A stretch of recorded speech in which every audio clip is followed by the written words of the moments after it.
This is the On the Pony Express podcast, part of the On3 network. Check out all the SMU coverage you need at onthePonyExpress.com. Now, here's your host, Billy Embody. Billy Embody. 1, 2, 3, let me go.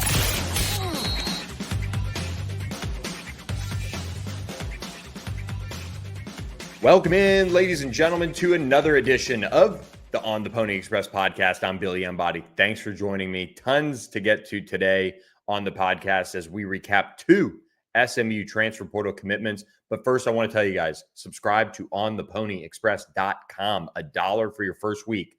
Get the rest of our college football playoff coverage of SMU Penn State, and also get the next week of transfer portal news for just $1, and then get a discount on your year by sticking around with us. So you'll love the message board. We appreciate all you guys who have jumped on board. It's been a busy week for SMU. We are presented by our friend Mark Villasana and Northwest Insurance Agency as well. We want to thank them for their continued support of the On the Pony Express podcast. Give Mark a call. And if you're watching on YouTube, his number, his email is scrolling across the bottom right now. Texas insurance rates are ridiculous. He is a proud SMU alum and owner of Northwest Insurance Agency, and he'll fight back for you. He's an independent insurance agency that fights for their clients and finds the best coverage at the absolute lowest price. They're proud supporters of SMU football as well. So reach out to them. It's family-owned business. They do speak Spanish as well if you need to go that route and talk to them in Espanol. But give them a call, 214-352-5656. Mark Villasana, appreciate his support of the On the Pony Express podcast. As we get into the transfer portal, the world moves so quickly. And let me tell you, trying to track it is quite the task right now. But SMU has been able to hit pay dirt with 2 transfers lately, and we'll talk about them, and then we'll talk about what's next, because this SMU coaching staff is trying to navigate what is a very murky water around the country when it comes to transfers. And let's start with Tuesday night's news.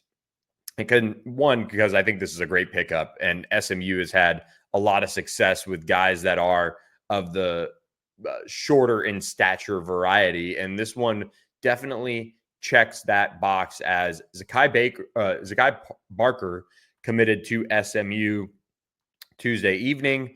He is a all AAC linebacker from East Carolina. And I'm telling you, this is kind of like the Twilight Zone, because when he first stepped foot on campus, we were first reported, of course, for our subscribers. And he came in, and he's from Norcross, Georgia. He's around 5'11".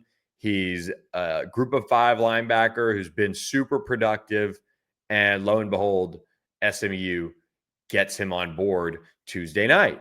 And that will draw pretty similar comparisons to Ahmad Walker and Kobe Wilson, who are 2 Peach State linebackers who were very productive in high school, came from winning programs. And SMU was able to get them both out of the transfer portal from a group of 5 school.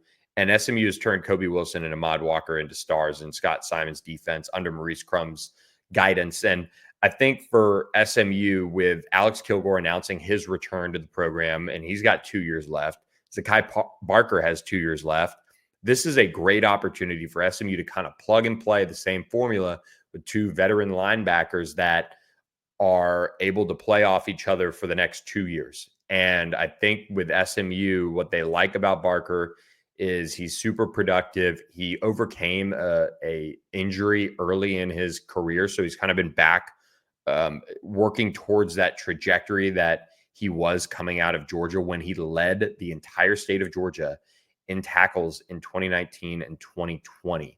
Pretty unbelievable when you think about all the talent that comes out of the Peach State. So he had offers from Houston, NC State, Georgia Tech, West Virginia, Virginia Tech, Cincinnati. The list goes on. And SMU was able to get him on board. And I think it's just a perfect situation for him. And you can see the vision on this one as Alex Kilgore will step into that linebacker spot next to Barker in all likelihood. As Zakai Barker he called the plays at East Carolina. He had the green dot on his helmet. He's that leader. He got everybody lined up. So a very smart player. Again, 5'11", not going to wow you, but I talked about this on the message board. The NFL is they're showing that they might not draft this way, but they're showing that productivity-wise, you're seeing more and more shorter linebackers in the NFL be productive. And you're seeing them, kind of change that, that mindset of, okay, you've got to be, Overshown with the Cowboys, DeMarvion Overshown with, who went to Texas, one-time SMU target. You don't always have to be that way. And you don't always have to look like Damone Clark, who plays for the Cowboys. Big, strong linebacker. You can be a Duke Riley. You can be a Devin White, who's a little bit stronger. You can be a Chad Greenlaw, who's one of the better linebackers in the game.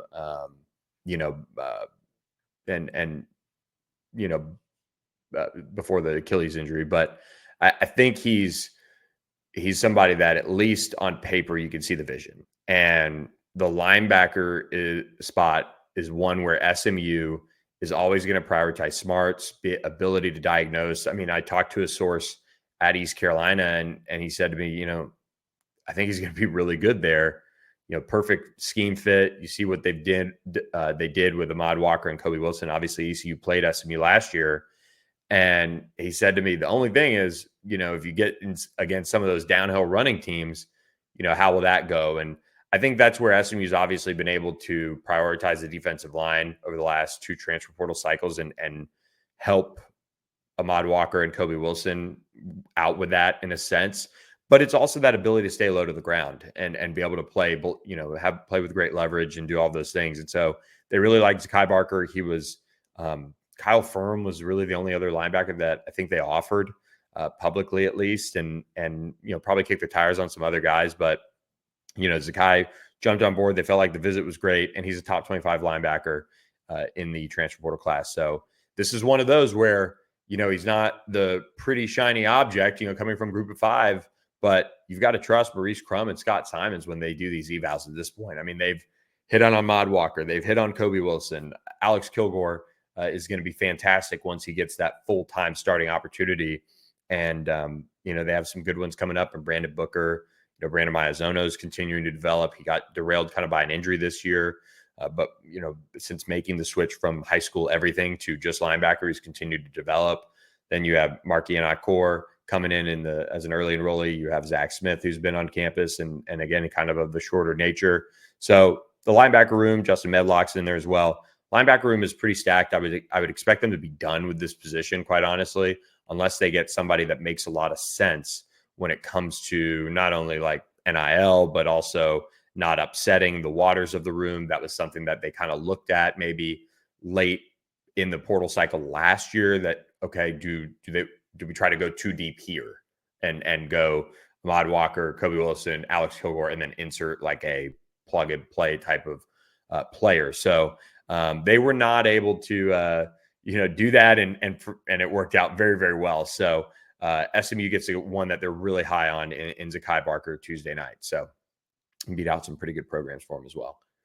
All right, before we go to transfer portal commitment number 2, I do want to remind you guys to head up 75 and see the Thomas Auto Group in McKinney. Subaru, Ford, Volkswagen, mention employee pricing and get that, or mention on the Pony Express and get employee pricing on pre-owned and new vehicles. So appreciate Brandon Thomas, an SMU alum as well, his support of the On the Pony Express podcast. Again, there's still time for that last minute Christmas gift. So appreciate their support of the podcast. Welcome to Brandon Thomas Volkswagen, where we're proud to be the #1 Volkswagen dealer in the Dallas Metro, thanks to you. So we're giving you 0 down, 0 due at signing, 0 security deposit, and 0 first payment with every 2024 Tiguan 2.0 TS lease. Or get 0% APR for 60 months when you finance, all during the sign and drive event.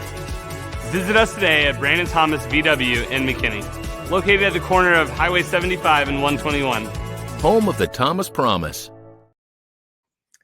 Appreciate them for supporting us. And again, maybe it is that year for you where you can leave a little box with a key under the Christmas tree. They can help you out with that. But SMU did land a commitment on Wednesday, and they addressed the offensive line with this one. And Joshua Bates, Oklahoma offensive lineman, committed to SMU. That marks the second straight year they've picked up an Oklahoma offensive lineman, a guy who's very familiar with Savion Byrd, Nate Anderson. I actually talked to Joshua, and this story is probably just with the week we're all having, everyone. going to run on maybe Monday after the game, regardless of outcome. But he epitomizes a hard-nosed football player. Like, he has that mindset that Nate Anderson has. And look, Nate has been serviceable at times, has been able to get onto the field. He's been key on field goal unit. He's been key on, special teams in that regard. He's been the personal protector on punts. And he has that mindset of whatever I need to do for the team, I'm going to do. And he started 2 of the 4 games he played this year at center. Branson Hickman went down. They had another center that went down at OU. And he played in 1 game in 2023. So originally from Durango, Colorado, he went out to OU, where he picked the Sooners over Michigan State, Oregon, Colorado, USC, and others. This is actually a pretty good recruiting battle win. SMU was able to beat out Mississippi State and Colorado for him, and he has 3 years of eligibility remaining. So I don't think that got enough credit in this because he did visit Mississippi State just last weekend, raved about it, really had a good time there. And of course, Jeff Lebby, the head coach at Mississippi State, is his former coach at OU. So a really nice win for Garen Justice. He's quietly one of the better recruiters on this staff. And the offensive line position is one where you lose Zakai Clark, you lose Justin Osborne, Logan Parr announced he's coming back, you lose Ben Sparks, and all of a sudden you've got to address the depth of this position, because it is one where we've seen kind of some of the attrition at times, make it a little, on edge. They like King Large, who's played kind of all over. He's played on the edge. They like King Large, who's redshirted this year. They have Alex Woods, who they like. They have Paris Patterson, who needs to drop some weight, but looks like he'll be one to watch. Kayshawn Sapp, he could play there. You've got, options along the interior, but you needed somebody who's got experience snapping the football, as Graham Uter comes up, and he looks like he's going to be the center of the future. But they get Joshua Bates in there, who has starting experience and will bring a tough mindset. And I know that he had a incident thing or whatever in the Houston game where he got way too fired up and got into it, I guess, in the game. I didn't go take the time to look up the clip, but basically it was a big, situation that happened there at the end of the Houston game. So anyway, he apologized. He learned from it. But I actually talked to Josh on the phone Wednesday night after he committed. He called me right away. I said, hey, if you want to talk about this, because transfers are different in that regard. Like, it's not always you're going to get them on the phone. I mean, even friend of the show, Shane Buechele, was like, no, I just want to come in and work. I don't really want to, do an interview and things like that, which is cool. But Josh was talking about how, he really just wants to be a guy who can play all 3 positions along the interior and do whatever really is asked of him. He'll step in and be a leader in the room and be a good teammate. I saw a lot of his teammates, both former and current OU teammates, actually restoring the posts on Instagram that we did on the Pony Express about it. And I think that kind of says a lot sometimes about how people can be excited for somebody and what that means, just as far as who they're getting in the program. So I like this pickup. He is a very nice depth play. It's very hard to bring in a guy. And actually, this is probably one of the pieces that I want to mention most. He had his conversation with Rhett Lashley. And this is after, of course, Garen Justin pitched him, hey, we've got this in mind for you. We need somebody with center experience, all that. Rhett Lashley says, over the last 2 years, all we've pretty much done is win here. And that's when Josh Bates says, man, that sounds pretty good to me. And that was pretty much what sealed the deal from what it sounded like talking with Josh. So he wants to win. He wants to win a national championship, and you need guys that fit in a room. Like, it is so hard to find good chemistry on the offensive line where when you try to build depth, when you try to assemble a talented group like SMU has, like, think about bringing in an Andrew Chamblee with Savion Byrd and PJ Williams. And all 3 of those guys played left tackle, right tackle at certain points over the last 6 months or so. And, even beyond that, I guess, dating back to the spring. You're able to do that because the guys trust the coaches, but they also have good relationships with each other. So you need somebody who's going to come in like a bulldog and fight for his entire team. And I think that's what Joshua Bates is. He's really excited to join the program. He is a top 40 interior offensive lineman in the country. And like I said, just really excited to be on campus and join the program. So, I mean, those guys, you sometimes can't quantify what that means in terms of their upside. Remember, Josh Bates last year played on a pretty good OU offensive line. He played one game. He didn't contribute a ton. And he has, from a size perspective, he's very different than Nate Anderson, right? Like he is, at least from what I've seen, and you can see a picture on the story. I mean, he's a big old center in the middle. I mean, he's built that way. So he's going to provide that size, that physicality, that edge that you want out of a center, out of an interior offensive lineman. But you look back on a guy like Logan Parr, nobody really thought, even the SMU coaches kind of thought it was, okay, all right, we're going to take this guy. It makes a lot of sense, blah, blah, blah. He's got center experience and he's turned into one of the best. And I don't know if that happens for Josh Bates, but he's also now he's dropping down a level, to the ACC from the SEC. I mean, that's the reality. So regardless of how he got on the field at OU with his 2 starts in 4 games, he's a guy that was able to play for Bill Bedenbaugh and was able to get recruited by Mississippi State, his former coach, his hometown school in Colorado. He's going to visit there later this week. So I like the pickup.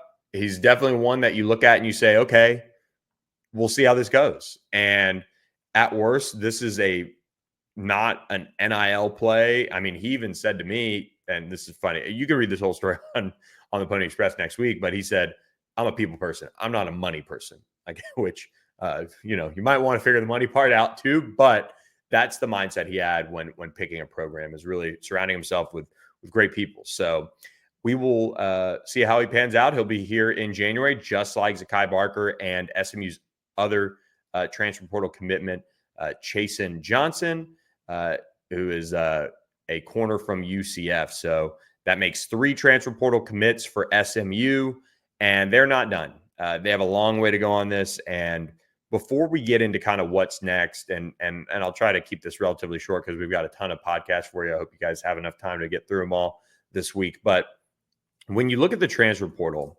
and I was talking with a couple of sources about this, and they are not SMU sources. They are not, well, okay, a couple of them were, but the main ones that I really listened to on this one were the non-SMU sources, because anytime, like I feel like there are very good SMU sources and they keep it real and things like that, but you never know.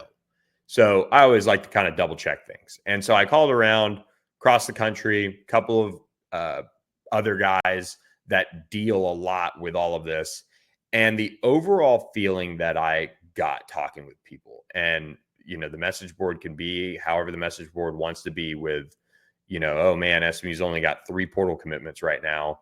And they rank currently 47th in the country if you are really into the rankings, which I am not. I'm about addressing needs, and it should be an almost subjective thing that should take a publication 3 months to dive into transfer portal classes, grade each position, and then come up with some sort of aggregate in terms of how you address needs and how you addressed it with talent, and come up with a subjective ranking. But anyway, you have a market right now, and there are certain positions that are doing this more than others, but you have a certain market that is prone to paying a lot of money for very average players. I mean, and I'm not kidding. Like, for example, and I don't want to use this as in the term average, but I want to use this in the term of paying way too much for a very unproven commodity. Like, SMU did not necessarily NIL Zakai Barker. He's going to get a rev share. That's a part of what the future of college football looks like. I'm sure you got a little bit, but it's nothing that wasn't oh my God, look at what we did here. It's not one of those things. Chasen Johnson, he committed to USC and SMU flipped him. They figured out a way to make the money work. That guy, good win for SMU on the NIL front. And that's kind of the reality these days with some of that. But Dominique Ratcliffe, who just visited SMU, is Texas State defensive lineman, wasn't all conference, maybe honorable mention, I think. And yeah, maybe honorable mention. He committed to Indiana on Tuesday. I guess today's Wednesday. and good run stopper. 36 games of the last 3 seasons at Texas State, so experience. 64 tackles, 12 tackles for loss, 5 sacks over 3 seasons. So 1.5, call it, sacks a year, 4 tackles for loss on the year. Good number of tackles overall. It's not a spot where you should be paying that much for with a guy like that. But all I'm going to say is the number I heard, I laughed. It's just this weird moment in the market. And so I want to try to put this into context of, as SMU approaches the next round of this portal and the next iteration of a Rhett Lashley team, you've got to remember what SMU has built here from a culture perspective. You don't need, and quite frankly, it is not necessarily prudent by any means to spend like some teams are spending, like at Texas Tech, for example. Texas Tech got Howard Sampson. Some would make the case that whatever they paid for him is probably a good deal. But there's also people that would say, wow, he is a 6'8", 330-pounder, started 12 games at UNC, wasn't particularly great. I think he ended up a 3rd-team All-ACC. But you are paying for somebody who, because of his size and because of how he looks, people are going to love and vote him as an All-ACC guy. I mean, that's just truthfully. You know, there are some UNC fans that did not like him, quite frankly. So you have this outrageous market on some of those guys. And SMU also has guys coming up. They have Kevin Jennings back, who, by the way, they paid a lot of money for. They have a group of running backs that they really like. They also have a guy on campus right now visiting, Chris Johnson Jr. from Miami, who will drop some tidbits on the message board for you guys on that. One of the fastest players available in the portal. And, you know, SMU might not have to do much NIL there. It's just a reality. You know, he's an unproven running back, but they like him. And I say all of that because you have certain positions where, like, if you look at the offensive line for SMU, you have 2 offensive tackles coming back, or you have 3 offensive tackles coming back. One could theoretically be a guard if they needed to. You have somebody you like at center and Alex Woods and Graham Uter. You have Josh Bates now. You have pieces that are kind of starting to fit together a little bit. It's just not going to wow you. And then you have a defensive line that includes Isaiah Smith coming back, Cam Robertson coming back, who's basically a co-starter. Same with Isaiah and Turbo. You know, with Jafari and Elijah, who leave, you have those guys back. Then you have Jonathan Jefferson back for another year. You have Blake Burris back. You have Kevin Allen, who's another year older. You add Tyrone Winslow, who's a huge body, into the mix. They will get a defensive tackle. I'm not necessarily worried about that. And they will figure that out. Jared Harrison Hunt was a spring guy, everyone, and SMU beat out Florida State. So they will figure things out, and they will also learn a lot about the market and what it is dictating. Because I know that there is going to be a balance of supply and demand. And then at the end of the portal cycle, there's going to be a balance of supply, but it's going to be tilted even more to demand. And some of those numbers are going to get a little outrageous. So there is some of that where you should get it done this cycle in December and January. But at the same time, then you could say, okay, if we didn't address X position, we are going to be able to do that, and we will suck it up and figure it out. That's where SMU's at this point. And all that to say, they had multiple defensive linemen on campus. I feel really strongly about them getting one of them. I think they're going to be in position to get a couple of them. And there's a lot still floating out there. And there are guys that are going to overplay their hand and then come back and say, okay, all right, that's a good number. I'd rather be there. There's a bunch of this. I mean, the receiver position, SMU missed on Giovanni Gibson tonight. It is wild just kind of how that one unfolded. Yes, he's going to Oklahoma. Good for him. He's going to the SEC. Great opportunity. They lost some receivers. They lost Nick Anderson to LSU. They lost some other guys I saw. He's going to get a chance to play.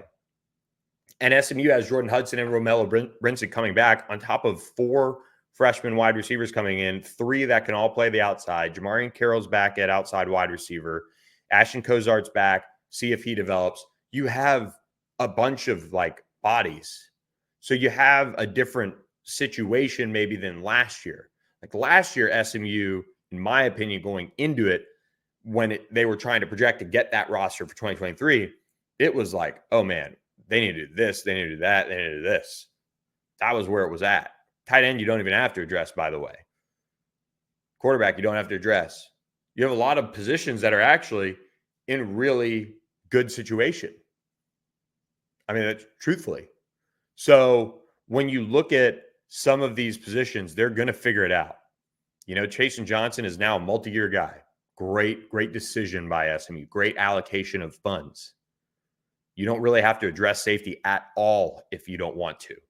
I mean, that safety group, that long-term future, Ahmad Moses, Isaiah Wacobia, Jaden Milner-Jones, you got Abdul Muhammad, Kyron Chambers kind of back there. Then you have the young studs coming in Tyron Polley, Sile Reyes, Elijah Pratt's in there. Jalen Moses put on some weight. Corner, long-term depth looks good. Talent you can develop. It is not dire for this team because SMU has lived and died by how they can replenish their roster through the transfer portal. Well, now we're going to find out if a combination of the portal and high school recruiting is going to work for this staff. And that's the reality. Some of these younger players that are going to step into starting roles next year are going to have to be that guy.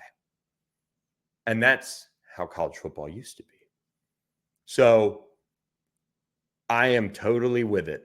SMU is going to need to bring in another edge that could play in theory, right? Isaiah Smith, he's that dude. I think he's going to play great. Billy Walton really looks the part, looks like somebody who's going to be a freak show off the edge. Then you've got Chinedu Onyegoro enrolling early. They'll develop him. They'll see how it goes.